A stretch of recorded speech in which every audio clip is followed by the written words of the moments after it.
Working at Walmart can be exhausting, but for the most part, it's just like any other retail job. You clock in, deal with customers, stock shelves, and try to get through the shift without losing your mind. That's what I thought, until I met Tony. Tony wasn't just some weird customer or a rude coworker. He was something else entirely. And after what happened, I still don't know what he wanted from me. I just know that I was never supposed to meet him. I had been working at Walmart for about 6 months when Tony first appeared. It was a normal afternoon shift, nothing out of the ordinary. I was at the front registers when I noticed him, a tall, lanky man in his late 30s, wearing a blue Walmart vest.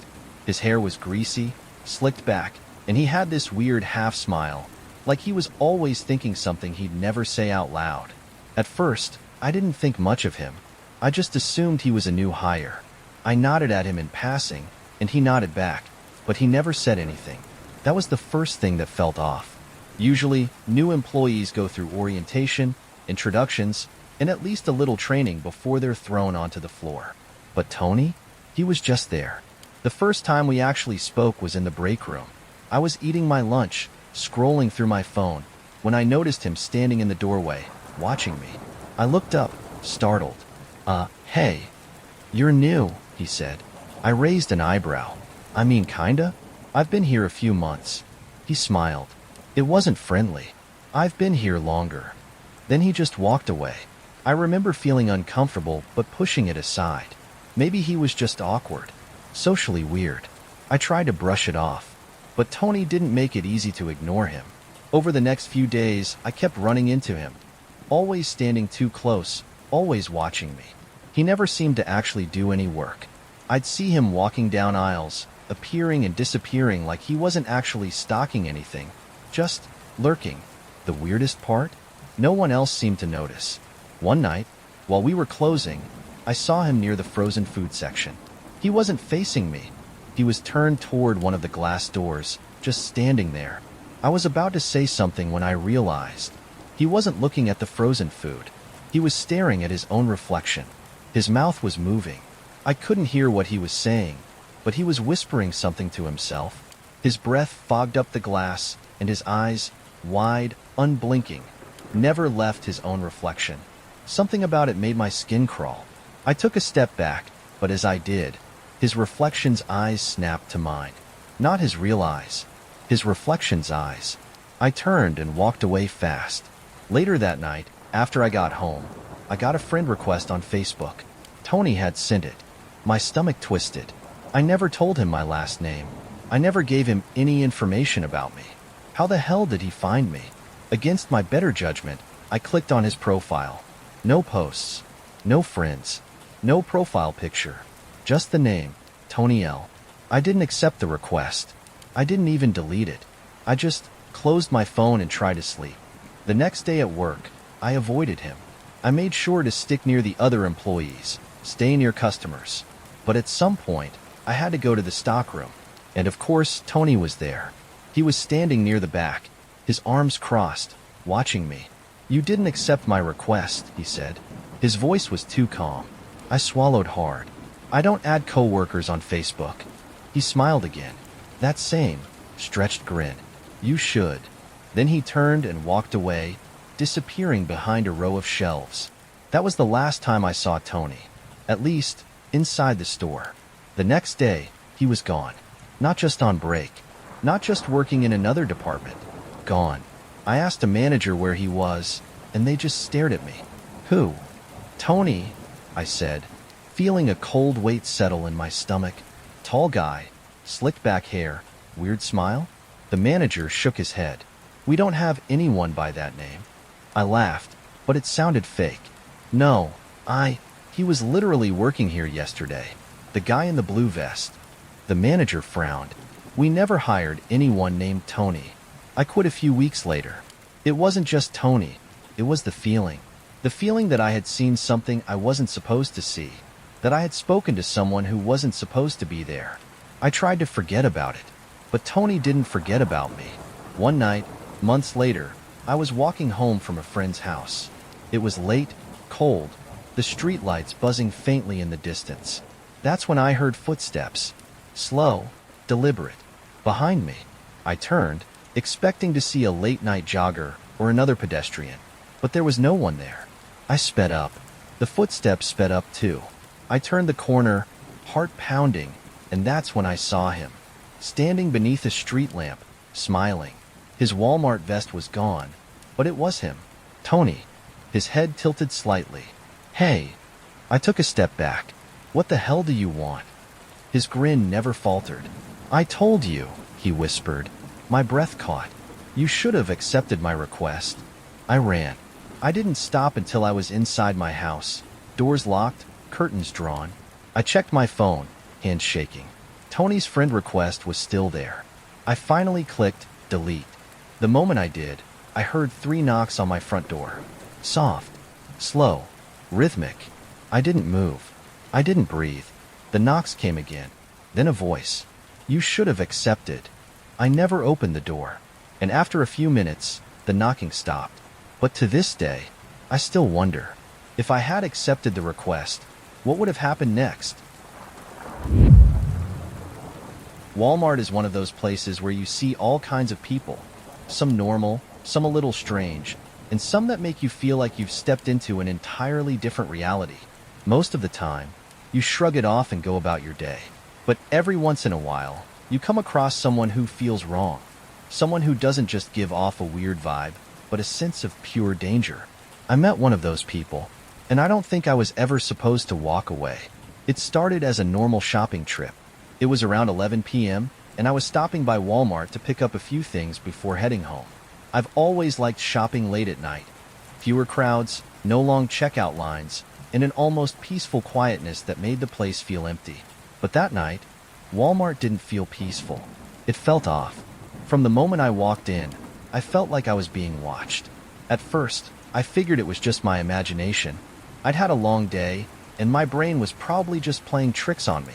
I grabbed a cart and made my way to the grocery section, trying to shake the uneasiness.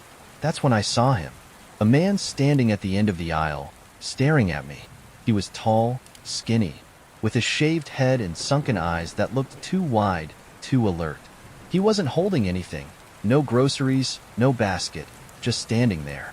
And the worst part? His shirt.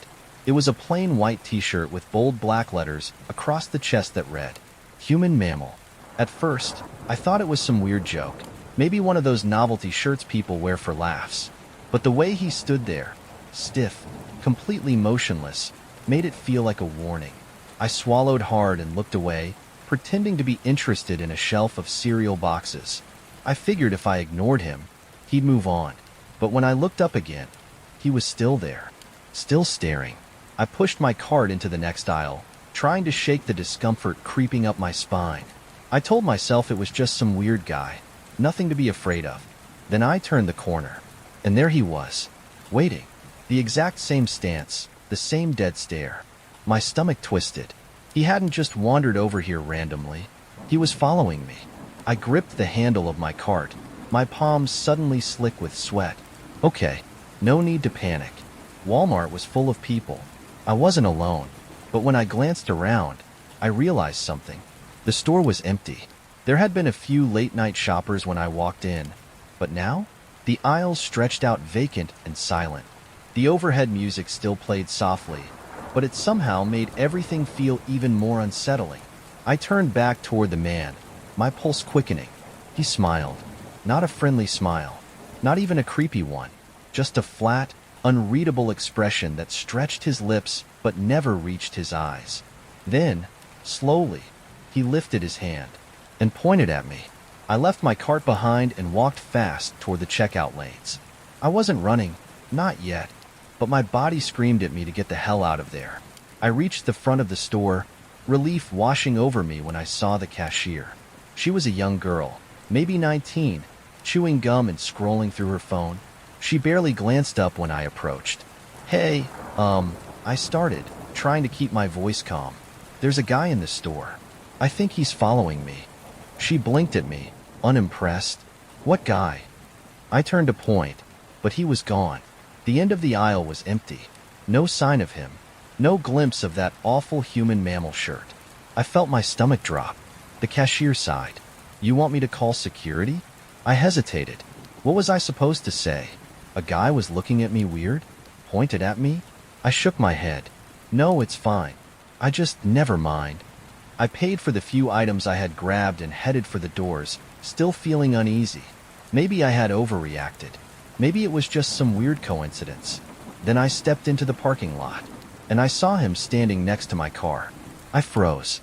He wasn't moving, wasn't trying to open the doors. Just standing there, staring at the driver's side window, like he was waiting for me. The lot was almost empty, just a few cars scattered under the flickering streetlights. I was parked near the back, far from the entrance. No witnesses. My breath hitched in my throat. What do I do? If I turned around and went back inside, he could follow me. If I tried to get in my car, he could grab me. I gripped my keys and took a deep breath. Don't show fear. I started walking, not toward my car, but toward a different row of vehicles. I kept my pace brisk, heart pounding. I could feel his eyes on me, but I refused to look at him. Then, just as I was about to turn behind another car, I heard footsteps. Fast, heavy, coming straight for me. I ran. I sprinted between cars, my keys digging into my palm. I didn't care about looking back. I just ran for my life. I reached the front of the store again, practically crashing through the automatic doors. The cashier looked up, startled. Hey, are you okay? I turned, gasping for breath. The parking lot was empty. No sign of him. No sign of anything. I called a friend and had them pick me up. I left my car there overnight, too scared to walk back outside alone. The next morning, I came back, and my car was fine. No scratches, no damage. Except for one thing. A sticky note on the windshield. Scrawled in messy black ink were 2 words. See you. I never saw him again, but I still think about him. I think about that shirt, why he wore it, what it meant. I think about how he found my car so fast. And I think about what would have happened if I had walked straight to my car that night. Sometimes, I wonder if he's still out there, lurking in another Walmart, waiting for someone else to notice his human mammal shirt, waiting for the next person who wasn't supposed to see him. Working at Walmart, you get used to a certain level of weirdness. Strange customers, bizarre late-night shoppers, and the occasional shoplifter trying to smuggle frozen steaks under their hoodie. But what happened to me wasn't just weird. It was terrifying, because someone out there wanted me to think I was being watched. And worse, they wanted me to know how close they had already gotten. It started on what should have been a normal shift. I was working the evening rush, stuck behind a register scanning groceries and making small talk. A long, uneventful night. That's when I noticed my Walmart vest felt a little too warm. I had been wearing it since the start of my shift, but the longer I stood there, the more itchy and uncomfortable it became. The fabric clung to my back, damp with sweat, even though the store's AC was blasting. By the time my break rolled around, I was desperate to take it off. I walked into the break room, peeling the vest off as I entered. It wasn't unusual for employees to leave their vests on the back of chairs or hanging on hooks, so I draped mine over the seat of an empty chair and sat down, grateful to be rid of it for a while. After a quick snack and a few minutes of mindless scrolling on my phone, I got up to head back to my register. But when I reached for my vest, it was gone. At first, I assumed someone had moved it by accident. I checked under the table, behind the chairs, even peeked into the fridge for good measure. Nothing. Then I asked my coworkers, "Hey, did anyone see my vest?" Blank stares. Shakes of the head. "No one came in while you were sitting there," one of the guys told me. "You were the only one in the break room." That sent a chill down my spine. I knew I had left it there, and I knew it hadn't just disappeared. Someone had taken it. I told my manager, expecting him to laugh it off. Instead, his face darkened. "That's not funny," he said. I frowned. I wasn't joking. He crossed his arms. "Look, if you lost it, fine. But if you're trying to prank me, don't. We had a situation like this a few months ago, and I don't want it happening again." I felt my stomach twist. "What do you mean?" He hesitated, like he was debating whether to tell me. Then he sighed. "A while back, one of the overnight workers had his vest stolen from the break room. Just like you. He thought it was a dumb prank, but the next day, he found it on his front doorstep." I stiffened. "What?" "Yeah, My manager said grimly. He lived across town, never told anyone his address. And the vest? It was folded neatly, like someone had delivered it to him on purpose. I swallowed hard. Who took it? No idea, he said. But the guy quit the next day. Never came back. I tried to shake off the story. It had to be a coincidence. Someone had probably just grabbed my vest by mistake, right? That night, I drove home, double-checking my rearview mirror more times than I'd like to admit. By the time I pulled into my driveway, I was convinced I was just being paranoid. But then I saw it, sitting neatly on my front porch. My missing Walmart vest. My hands trembled as I reached for it. It was folded perfectly, like it had been handled with care. Someone had placed it deliberately, right in front of my door. I grabbed it and rushed inside, locking the door behind me. That's when I noticed something wasn't right. The vest smelled different. Not bad, just off. Like it had been sitting somewhere damp and musty. I checked the inside pocket, hoping for some kind of clue. And that's when I found the note. A small, folded piece of paper tucked inside. Scrawled in uneven handwriting were 4 words. "You look good in this." I felt sick. Someone had stolen my vest, taken it somewhere, and now they were giving it back, as if to say, "I know where you live." I barely slept that night. Every creak of my house made my heart hammer. I kept my phone close, debating whether to call the cops. But what would I even say? Hey, someone stole my Walmart vest and returned it to me? They'd laugh me off the line. So instead, I lay awake until the sun came up. By morning, I convinced myself it was over, until I got to work and saw him. He was waiting for me inside the store. A man in his 40s, average looking, with dull brown hair and tired eyes. And he was wearing a Walmart vest. My vest. I felt my body go cold.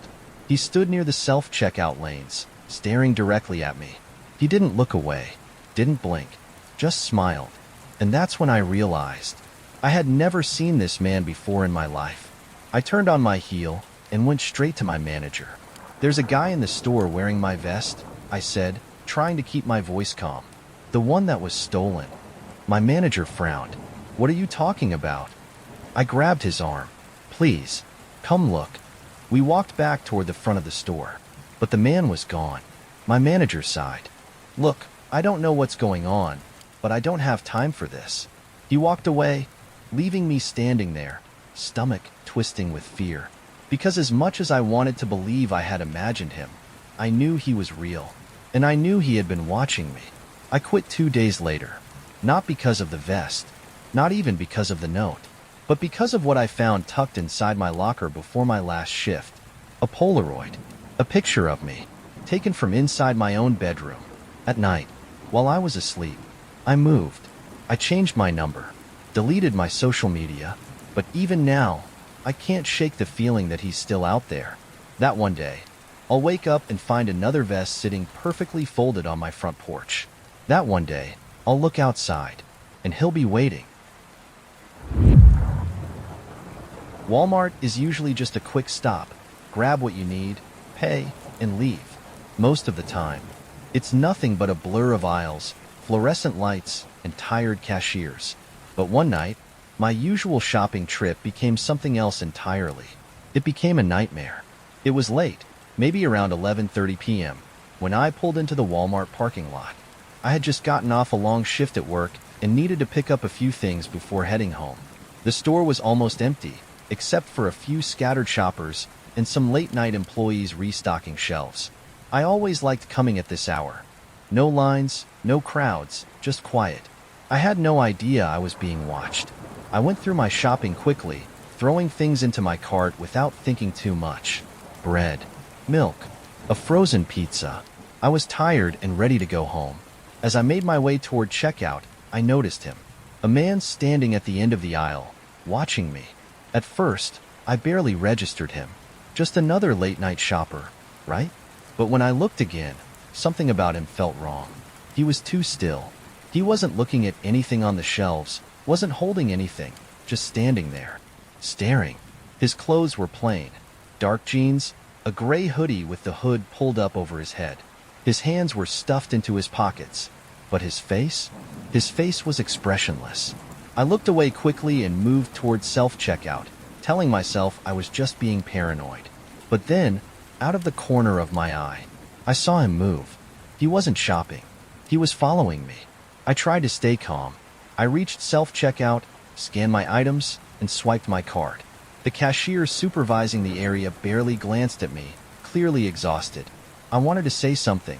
Maybe tell her that a man was watching me, following me, but what was I supposed to say? Hey, this guy is making me uncomfortable? It sounded stupid, so I stayed quiet, bagged my groceries, and walked out into the parking lot. The second I stepped outside, I felt it. That awful, gut-wrenching feeling of being watched. The parking lot was mostly empty, just a few scattered cars under the dim overhead lights. Mine was parked near the back, where there weren't many other vehicles around. And then I heard them. Footsteps. Slow. Deliberate. Following me. I gripped my keys tighter, my palms slick with sweat. I glanced over my shoulder, and my heart stopped. It was him. The man in the hoodie. He was about 20 feet behind me, walking in a straight line toward me. Not toward a car. Not toward the store. Toward me. I picked up my pace, heart hammering in my chest. Maybe he was just heading to his own car. Maybe this was just a coincidence. But I didn't want to find out. I practically ran the last few steps to my car, fumbling with my keys. My hands were shaking as I unlocked the door and threw myself inside, slamming it shut. For a second, I just sat there, breathing hard. Then, I looked up. He was standing in front of my car. I stared at him, my breath caught in my throat. He wasn't moving, just standing there, his face still completely blank. Then, slowly, he reached up and tapped on my hood. 3 times. Tap, tap, tap. My whole body went cold. I didn't even think. I just turned the key and floored it. The tires screeched as I sped out of the parking lot, my pulse pounding. I didn't look back. I just drove. I thought it was over. I thought I had escaped. But when I turned onto the dark, empty road leading home, headlights appeared behind me, and they were following me. Panic shot through me. I knew it was him. I couldn't see the driver, but I knew. The road was completely empty, just me and that single pair of headlights in the rearview mirror. And the worst part? He wasn't tailgating. He wasn't trying to pass me. He was just matching my speed, following me, waiting. I gripped the wheel so tightly my knuckles turned white. Think. I couldn't go home. I couldn't lead him to where I lived. But where could I go? There were no other cars around. No businesses open this late. Just dark roads and empty streets. Then, up ahead, I saw a gas station, bright lights, a convenience store, people. I didn't hesitate. I swerved into the parking lot and pulled up right in front of the store. The other car? It kept driving. I watched as it rolled past, never slowing down. Then, right as it reached the edge of the lot, it turned off its headlights and disappeared into the darkness. I sat there for a long time, hands shaking on the wheel. Was he really gone? Or was he waiting somewhere nearby? I didn't know, but I wasn't about to take any chances. I got out of my car and went straight into the gas station. The cashier gave me a weird look, but I didn't care. I stood near the counter, pretending to look at snacks, but really, I was watching the parking lot, waiting. After about 15 minutes, I finally convinced myself it was safe. I had lost him. When I finally got home, I locked every door and window, checked my blinds, and sat awake for hours, too paranoid to sleep. Eventually, exhaustion took over. I crashed into bed, praying that was the end of it. But the next morning, when I stepped outside, there was something waiting on my car. A sticky note. I felt sick as I reached for it, my fingers trembling. In small, uneven handwriting, it read, "I'll see you next time." I moved 2 months later. I changed my routine, never shopped at night again, and became hyper-aware of my surroundings. But no matter how much time passes, I can't shake the feeling that one day, when I least expect it, I'll look over my shoulder, and he'll be there. Working at Walmart, you get used to weird customers. People acting strange, talking to themselves, or just plain staring at you. Most of the time, it's harmless. But every once in a while, you come across something that isn't just weird. It's wrong. Something that sticks with you. Something that makes you never feel safe in your own store again. It was a slow night. I was working the stocking shift, filling shelves in the grocery section. It was one of those shifts that dragged on. Just me, a few other workers, and maybe a handful of late-night shoppers wandering around. The store was too quiet, the kind of quiet that makes every little noise feel louder than it should. That's when I heard it. A rustling sound, coming from one of the shelves. At first, I thought it was a rat, which wasn't uncommon, but as I turned, my stomach twisted, because the noise wasn't coming from the bottom of the shelf. It was coming from inside it. I froze, listening. The sound was faint, the softest shuffle, like someone trying to move without being heard. I slowly stepped closer, my breath catching in my throat, and then something moved, deep inside the shelf. I took a step back, heart pounding. The shelves in our store had open backs that led into the storage area, but there was no reason for anyone to be inside them. Unless someone was hiding. I swallowed hard and cleared my throat. Hello? Silence. I forced a laugh, trying to shake off the creeping fear in my chest. If you're stuck in there, I can help. Then something shifted again. A hand, pale, thin fingers curling around the metal bars inside the shelf. Gripping it, I stumbled backward, nearly knocking over my cart. The fingers twitched and then vanished. Gone. As if they had never been there. I should have called security right then. I should have told my manager. But instead, I stood there, my heart pounding, trying to convince myself that I had imagined it. Maybe I was just tired. Maybe it had been a trick of the light. So, like an idiot, I shook it off, and I kept working. For the next hour, everything was fine. Or at least, it seemed fine. I stocked shelves. I listened to the faint hum of the overhead music. I tried to forget about what I had seen, but the feeling wouldn't leave. That feeling of being watched. And then, the lights flickered. Just for a second, barely enough to notice. But when they came back, the boxes I had just stacked were knocked over. I stared at them, my breath shallow. There had been no one near me, no one in the aisle, but the boxes had been pushed, like something had brushed past them. I backed up slowly, my hands clenched into fists. Then, another noise. Not a rustling this time. A whisper, low, breathy, coming from inside the shelves. I ran. I didn't stop until I found my coworker, Jason, stocking frozen foods on the other side of the store. Dude, I gasped. I think there's someone hiding in the shelves. Jason frowned. What? In the grocery aisle, I whispered. I saw a hand. I heard. I stopped, because behind Jason, just over his shoulder, I saw him. A man, standing inside the freezer section. Not shopping, not browsing, just standing there, watching. His eyes were too wide, his face too pale, his bony fingers pressed against the glass. And he was smiling. I grabbed Jason's arm. Dude, don't turn around. Just listen to me. What? He asked, confused. I swallowed hard. I think he's been here for a while. Hiding. Jason started to turn, but I yanked him back. Don't move.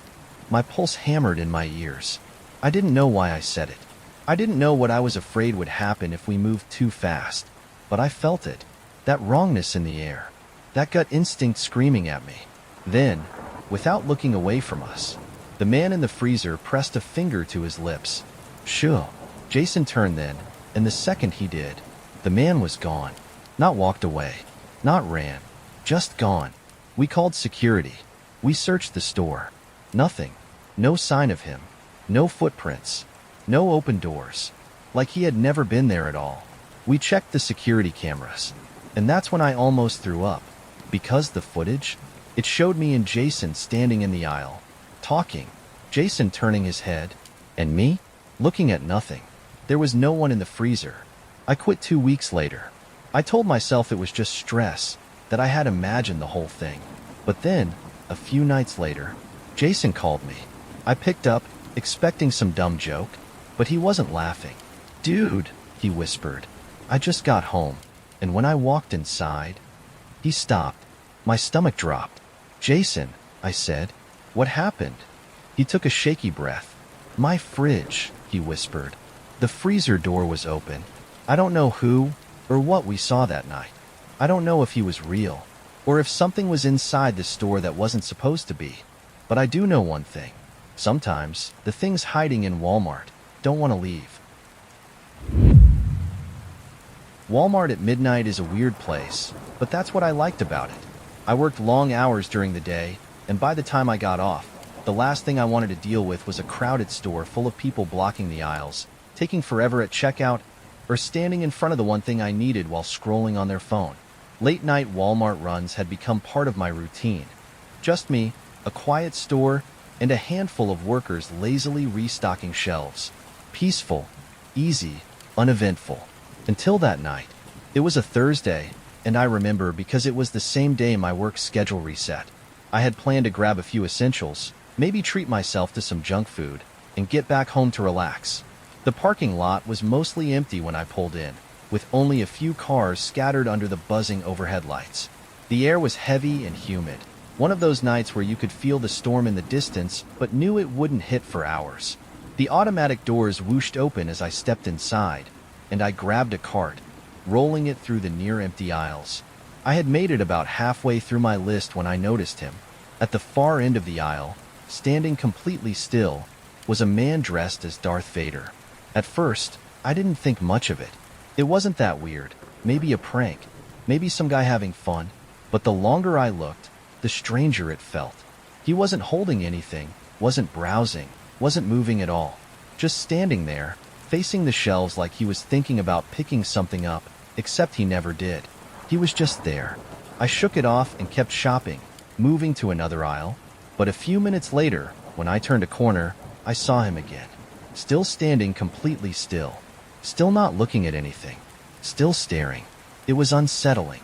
I wasn't the kind of person to get spooked easily, but something about the way he stood there, stiff and motionless, sent a ripple of discomfort through me. His black helmet reflected the harsh fluorescent lights, making it impossible to see his face. I tried not to let it bother me. This was Walmart, after all. Weird things happened here all the time.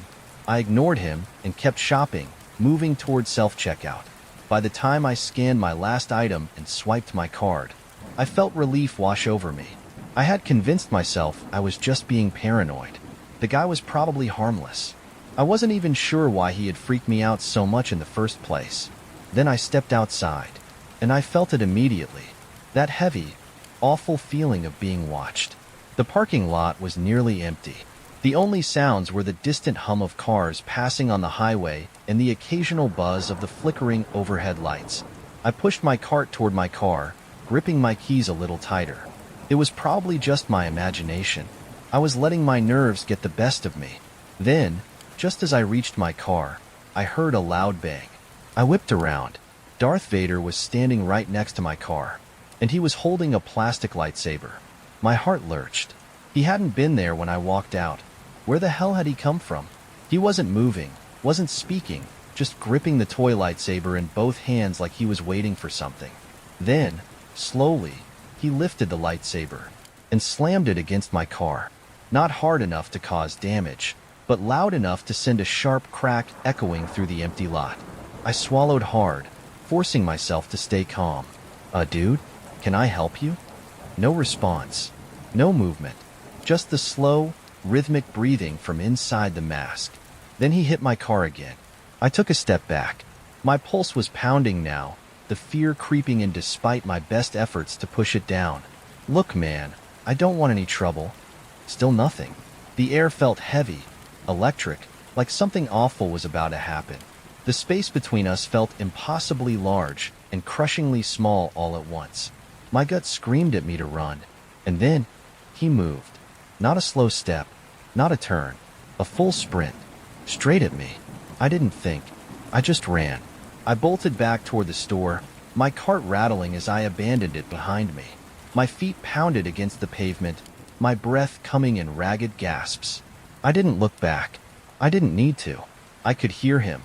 His boots slamming against the ground, his breathing steady through the mask, his speed unnatural.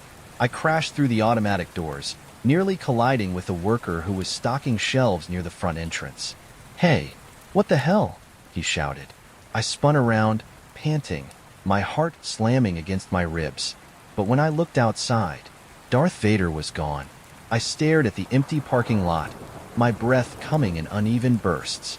The worker was still looking at me like I was crazy. "Dude, are you okay?" I didn't know what to say. What was I supposed to tell him? That I had just been chased by a guy in a Star Wars costume? That I had felt something wrong in the way he moved? I shook my head. I don't know. I lingered near the entrance for a while, watching the parking lot. Nothing. No sign of him. It was like he had disappeared into thin air. Eventually, I forced myself to leave. My hands trembled as I unlocked my car and slid into the driver's seat.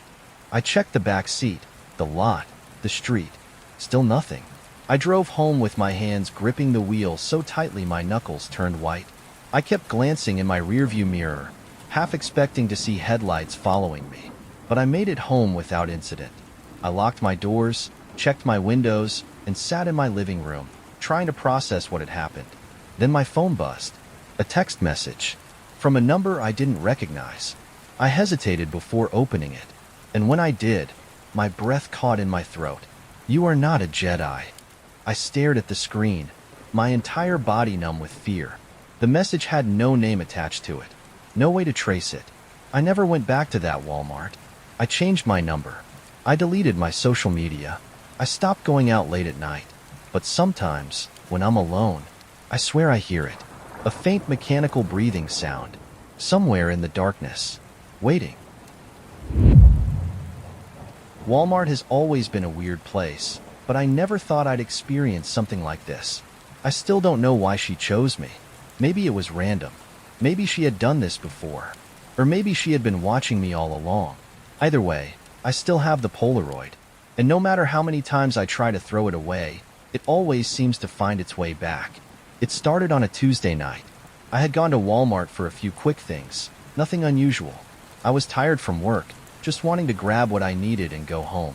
The store wasn't too busy, just a few late-night shoppers moving through the aisles. I was in the snack aisle when I first saw her. She was standing at the far end, half hidden behind a display of potato chips. A small woman, maybe in her 60s, with thin gray hair and hollow cheeks. Her clothes looked old, faded, like they had been worn too many times without washing. But it was her eyes that stood out the most. Dark, sunken, too wide. She wasn't shopping. She was staring at me. I tried to ignore it, focusing on the shelves in front of me, but I could feel her gaze. Every time I glanced over, she was still there, motionless, unblinking. I hurried through the rest of my shopping, tossing things into my cart without really thinking. I needed to check out and get the hell out of there. But when I reached the self-checkout lanes, she was waiting for me, standing near the entrance, clutching something in her hands. A small white envelope. And the moment she saw me, she held it out. I froze. My heart pounded in my chest. I had no idea what she wanted, but every instinct in my body screamed not to take it. I think you have the wrong person," I said, forcing a nervous chuckle. She shook her head, slowly, deliberately, and then, without a word, she placed the envelope on my cart and walked away. I stared after her, my stomach twisting. What the hell just happened? I should have left the envelope there. I should have thrown it away. But something about the whole thing unsettled me. I finished paying for my groceries and took the envelope with me. I told myself I'd toss it as soon as I got home. But the second I stepped into my apartment, I made a mistake. I opened it. Inside was a Polaroid picture. At first, I didn't understand what I was looking at. The image was grainy, the colors slightly faded. But as my eyes adjusted, my breath caught in my throat. It was a picture of a man, standing outside my apartment window. His face was obscured by a white mask, expressionless, featureless, completely blank. I felt a cold wave of fear crash over me. My hands trembled as I turned the Polaroid over, hoping for some kind of explanation. There was writing on the back, a single sentence, written in uneven, scratchy handwriting. "He likes you." I felt sick. This had to be a joke, some creepy prank. But I couldn't shake the awful feeling that the woman knew something I didn't. I rushed to my window and yanked open the blinds. Nothing, just the dimly lit parking lot, my car, the empty street beyond. No man in a mask. But the Polaroid, it had been taken from outside. Someone had stood there, watching me. I slammed the blinds shut and double-checked the locks on my doors. My skin crawled with the sensation of being observed. I wanted to believe it was all in my head, but the fear was real. That night, I barely slept. Every sound in the darkness sent my heart racing. I kept the lights on, listening for footsteps, for tapping on the glass. But nothing happened. Until the next day. When I woke up, I told myself I had overreacted. Maybe the woman was just crazy. Maybe the picture wasn't even real, just some photoshopped image meant to scare me. I tossed the Polaroid in the trash and went to work, trying to forget about it. But when I came home that evening, the Polaroid was back, sitting neatly on my kitchen counter, like someone had placed it there. My stomach dropped. I grabbed it with shaking hands, flipping it over. The message on the back had changed. He's getting closer. I tore through my apartment, checking every lock, every window. Nothing was broken. No sign of forced entry. But someone had been inside. I could feel it. I called the police. An officer came by, did a sweep, took my statement. He seemed skeptical but assured me they would look into it. I could tell by his tone that he didn't believe me. And maybe I wouldn't have believed me either, if not for what happened next. That night, I heard it. A soft scraping sound, coming from my bedroom window. My blood turned to ice. I didn't move, didn't breathe. Slowly, I turned my head toward the window, and my heart stopped, because he was there. The man from the Polaroid, standing outside my window, his white mask reflecting the moonlight, watching, waiting, his hand pressed against the glass. I lunged for my phone and dialed 911, my hands shaking so badly I could barely type. But the moment I looked back, he was gone. By the time the police arrived, there was no trace of him. No footprints. No evidence. Nothing. But I knew what I had seen. And I knew it wasn't over. I didn't sleep that night. I barely ate the next day. Every time I closed my eyes, I saw him, standing there, waiting. I decided to leave town. I packed my things, booked a motel, and planned to be gone by morning. But as I was leaving my apartment, something made me stop cold. Sitting on my doorstep was another Polaroid, face down. My hands shook as I picked it up, turned it over, and my breath left my body. It was a picture of me, taken from inside my apartment, while I was sleeping. On the back, written in that same uneven handwriting, "He's already inside." I don't know how I got out.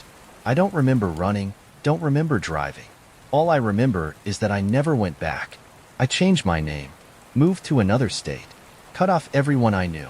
But even now, years later, the fear never left me. Because sometimes, when I wake up in the middle of the night, I swear I hear it. A soft scraping sound, against my bedroom window, waiting. Working the late shift at Walmart, you expect to see some strange things. People walking around in pajamas, kids sprinting down the aisles like it's a racetrack, and the occasional shoplifter trying to stuff steaks down their pants like we don't have security cameras. But some nights stand out more than others. Some nights, the weird isn't just weird. It's wrong. And sometimes that wrongness follows you home. It was just past midnight when I started my shift. The store was quiet, the way it usually was at this hour. A few stragglers wandered around, half-awake parents grabbing diapers, college kids buying snacks, an old man in the electronics section staring at the TV screens like they were whispering to him. Nothing unusual, until I saw him.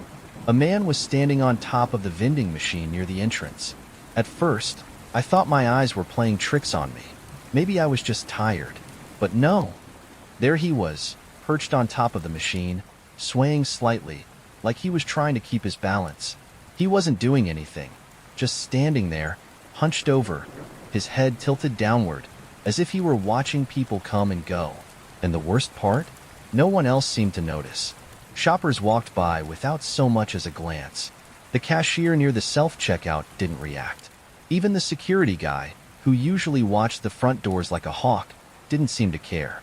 I nudged my coworker, Jason, who was stacking shelves nearby. "Hey, you see that?" I pointed toward the vending machine. Jason looked up, frowned. "See what?" I turned back, and the man was gone. I tried to brush it off. Maybe I had imagined it. Maybe he had jumped down and walked away before Jason looked. But the uneasy feeling in my gut wouldn't leave. A few hours passed. The store emptied out even more. By 2 a.m., it was just a handful of workers and maybe one or two customers lingering in the back. That's when I heard the laughing. It was soft at first, just a faint chuckle drifting through the aisles. I barely noticed it over the hum of the refrigerators and the distant beep of a barcode scanner. But then it got louder and closer. I turned the corner and nearly jumped out of my skin. The man from the vending machine was sitting on the conveyor belt at checkout, rocking back and forth, giggling to himself. His clothes were filthy, covered in stains that looked too dark to be just dirt. His hair was matted, his fingers twitching as he laughed to himself. And then, just as suddenly as it started, the laughing stopped. He snapped his head toward me and smiled. It wasn't a normal smile. It was too wide, his lips stretching just a little too far. His teeth were yellowed, uneven, like they had been filed down to sharp points. I backed away slowly, every nerve in my body screaming at me to get the hell out of there. "Sir, you okay?" I asked, keeping my voice steady. He didn't blink, just stared. Then, in the quietest voice I've ever heard, he whispered, "Do you want to see something?" I didn't answer. I turned and walked away. Screw that. I found Jason stocking cereal boxes and grabbed his arm. "Dude, I swear to God, there's a guy out front acting seriously messed up. He was on the vending machine earlier. Now he's sitting on the checkout like he's waiting for something." Jason sighed, rubbing his face. "Man, I'm too tired for this. Just come look," I insisted. We walked back to the front, and of course he was gone. Again. At this point, I was feeling crazy.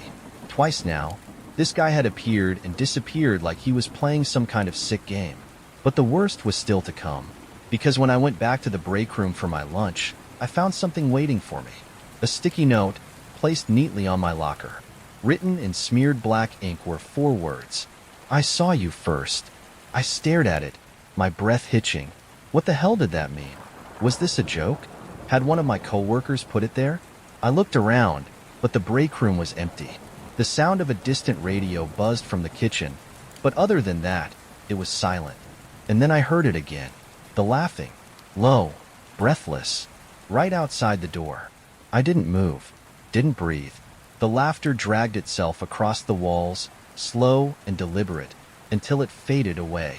I shoved my lunch back into my bag, grabbed my things, and clocked out early. Screw the rest of my shift. I wasn't staying in that store 1 second longer. I practically ran to my car, fumbling with my keys. The moment I was inside, I locked the doors, started the engine, and peeled out of the parking lot. As I turned onto the street, my heart still pounding, I glanced in my rearview mirror, and I swear to God, I saw him standing at the entrance, watching me leave. I didn't sleep that night. I kept thinking about the note, about the way he whispered, about the way he laughed, like he knew something I didn't. The next day, I called in sick. I told my manager I wasn't feeling well. He barely reacted. But then, just before he hung up, he said something that made my blood run cold. "Yeah, man, I don't blame you. That guy was freaking everyone out. Security tried to get him to leave, but he wouldn't go." I gripped my phone tighter. Wait, he was still there? After I left? A pause. Then, "What do you mean? He was gone right after you." I quit that job 2 weeks later. I moved to a different part of town, changed my routine, stopped shopping at that Walmart altogether. But I still see him sometimes. Not in person, not standing on vending machines or checkout counters, but in my dreams. Laughing, always laughing. And every time I wake up, covered in sweat, heart hammering in my chest, there's always a new sticky note waiting for me, placed neatly on my nightstand, written in that same smeared ink. "I saw you first." I never thought I'd feel truly afraid of a customer. Annoyed? Sure. Angry? Definitely. But real, stomach-churning fear? That was new. And I never thought that fear would come from an older woman with a polite smile. I used to work the late-night shift at Walmart. It wasn't the best job, but it paid the bills, and I didn't mind the hours. I was young, In my early 20s, and like most people my age, I figured I could function on caffeine and a few hours of sleep. The store was quieter at night, which I liked. Fewer customers, fewer screaming kids, and less chaos overall. The people who came in at that hour were either exhausted parents, weird night owls, or just strange in general. That night, I was working the express checkout. It was almost 1 a.m., and I was counting down the minutes until my break. I had my usual routine: stand at the register, make small talk, and occasionally nod along while people rambled about their day. And then she walked in. She looked normal enough at first. An older woman, maybe in her late 50s, with well-kept hair and a polite smile. She was dressed nicely, too nicely for Walmart at 1 a.m. She wore a beige coat, buttoned up neatly, and her perfume was strong, almost overpowering.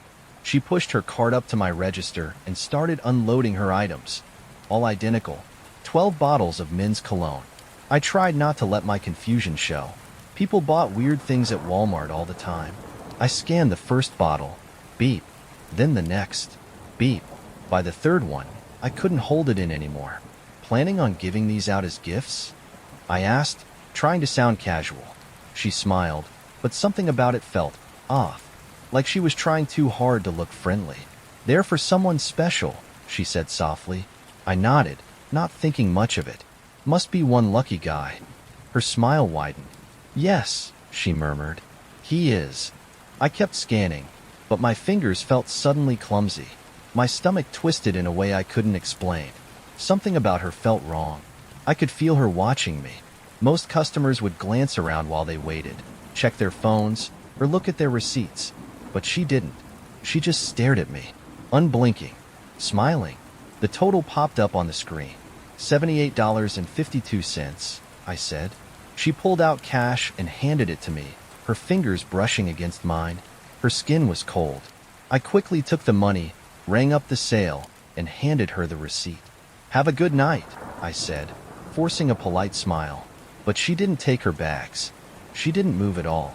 Instead, she tilted her head and asked, "Do you have a girlfriend?" I blinked. It was such an odd, sudden question that I wasn't sure I had heard her right. What?" She smiled again. "A girlfriend, or a wife? Someone waiting for you at home?" I hesitated. This was weird. No," I said slowly. Her smile widened. "Good." And then, before I could react, she reached across the counter and touched my arm. Her fingers were ice cold, her grip firm. I pulled back, startled, but she didn't let go right away. She held on for just a second longer than necessary, her nails lightly dragging against my skin as she finally released me. I forced a laugh, trying to play it off. "Well, have a good night." She just stood there, watching. Then, finally, she whispered, "I'll see you soon." She grabbed her bags and walked away, her perfume lingering in the air long after she was gone. I tried to shake it off. People said weird things all the time. Maybe she was just lonely. Maybe she had a strange sense of humor. I finished my shift and left around 3 a.m. The parking lot was nearly empty, just a few scattered cars under the flickering lights. I walked to my car, yawning, my mind already on my bed. And then, I saw her, sitting in a black sedan, parked just a few spaces away from mine. She wasn't moving. She wasn't looking at her phone. She was just sitting in the driver's seat, hands on the wheel, staring at me. I froze. My keys were in my pocket, but suddenly, they felt a million miles away. I tried to act normal, to pretend I hadn't seen her. I walked to my car, forcing my hands to stay steady as I unlocked the door. I slid into the driver's seat, locked the doors, and started the engine. And as soon as my headlights flashed across her car, she smiled. Wide, deliberate. Then she pulled out of her space and started following me. My heart pounded as I turned onto the main road. She stayed right behind me. At first, I told myself it was a coincidence. Maybe she lived in the same direction. Maybe I was just being paranoid. But as I drove, taking random turns onto unfamiliar streets, she stayed with me. She was following me. I sped up. So did she. I turned down a side street. So did she. By now, my hands were shaking. My brain raced through options. Should I call the cops? Drive to the police station? Go back to Walmart? Then I had an idea. I remembered a gas station up ahead, one that was open 24/7 and usually had a few people inside. I floored it, taking a sharp turn into the lot. And the second I did, she kept driving. No hesitation. She just left, like she had never been following me at all. I sat in the gas station parking lot for a long time, trying to calm down. Maybe I had imagined it. Maybe she hadn't really been following me. But deep down, I knew the truth. I waited a while before driving home. When I finally got there, I parked, locked the doors behind me, and checked my windows twice before going to bed. For a few days, nothing happened. I started to think I had overreacted. Then, one morning, I stepped outside to get the mail, and I smelled it. Her perfume, thick, clinging to the air, and sitting on my front doorstep was a bottle of men's cologne with a sticky note attached. In neat, delicate handwriting, it read, "For someone special." I quit my job 2 weeks later. I never saw her again, but sometimes I still smell her perfume. On my jacket, on my sheets, and sometimes I wake up in the middle of the night with the lingering feeling that someone is standing in my room, watching, waiting, smiling. Late-night Walmart trips had become part of my routine.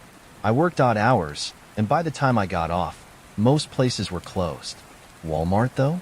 Always open, always convenient, and usually empty enough at night that I could shop in peace. No lines, no crowds, just me and a handful of other people grabbing last-minute groceries. That night was supposed to be like every other night. A quick trip, in and out, nothing unusual. But that was before I met him. Before I saw his eyes, before I realized he wasn't just another customer, before I realized he wasn't going to let me leave. It was a little past midnight when I pulled into the Walmart parking lot. The store was mostly deserted, with just a few cars scattered under the flickering overhead lights. The air was humid, thick with the lingering heat of the day, and the parking lot felt unnaturally quiet. I grabbed a cart and walked inside, the automatic doors sliding shut behind me with a faint hiss. The store felt the way it always did at this hour. Too big, too bright, too empty. The fluorescent lights buzzed faintly overhead, and the distant beep of a barcode scanner echoed through the aisles. I moved through the store quickly, grabbing what I needed. Some snacks, a few frozen meals, a six-pack of soda. I wasn't planning on spending more than 10 minutes inside. That's when I noticed him. At first, he looked like just another late-night shopper. A tall, unshaven man in his 40s, wearing a faded hoodie and dirty jeans. He was standing in the cereal aisle, holding a box of Cheerios but not really looking at it. Instead, his eyes were on me. Something about the way he stared sent a shiver down my spine. It wasn't casual. It wasn't the quick glance of someone noticing another shopper in the same aisle. It was deliberate, intense, unblinking. I looked away and kept walking. Maybe he was just weird. Maybe I was being paranoid.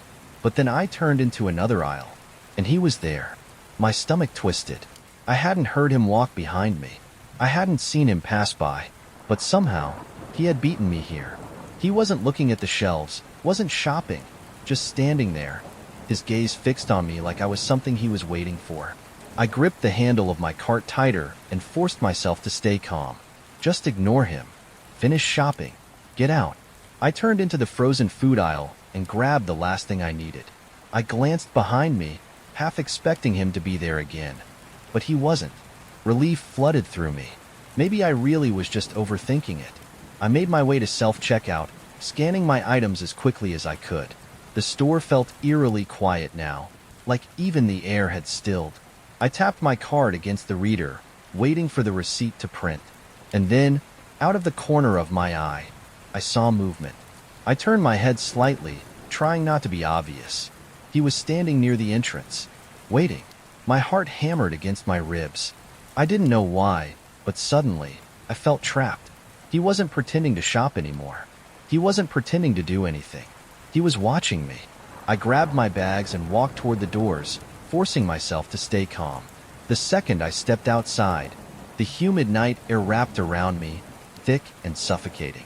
I could feel sweat gathering at the back of my neck, but I didn't stop moving. I just had to get to my car. Just get to my car. That's when I heard the footsteps. They started slow, deliberate, just a few paces behind me. I didn't turn around, didn't run.